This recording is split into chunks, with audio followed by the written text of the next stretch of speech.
Good morning, আসসালামু আলাইকুম। কেমন আছেন আপনারা? আশা করি ভালো। আজকে মর্নিং একটা ছোট্ট একটা ড্রিঙ্ক নিয়ে আসলাম। সেটা হলো আম, সাজনা পাতার সাজনা পাতার বয়েল করে সেটা ইয়ে দিয়ে ছাঁকনি দিয়ে ছেঁকে আমি এটাকে একটা টি বলতে পারো, বাট আমি টি দিই নেই।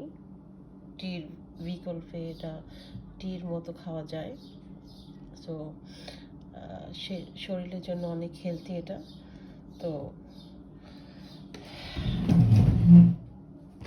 কিংবা এটার সাথে টি দিলেও হয়। টিটা দিলে একটু জাস্ট হেলদি টি হলো কিছুটা হালকা, আমরা ব্ল্যাক টি খাই না, সেটার মধ্যে খাওয়া যাবে।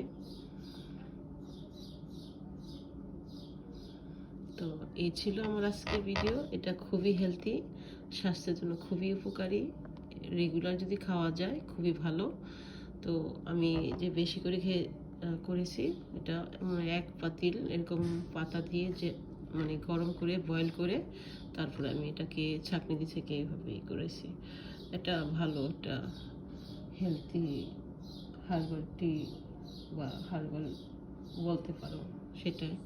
তো টি দিয়ে আমরা লেবু, টি উইথ লেবু, লেমন এগুলো দিয়ে বাস খাওয়া যায়। সেটা আমি আজকে করছি না, আজকে রেগুলার যেটা ফ্রেশ একটা ড্রিঙ্ক নিয়ে আসলাম, সেটার জন্য ভাবলাম যে শেয়ার করি।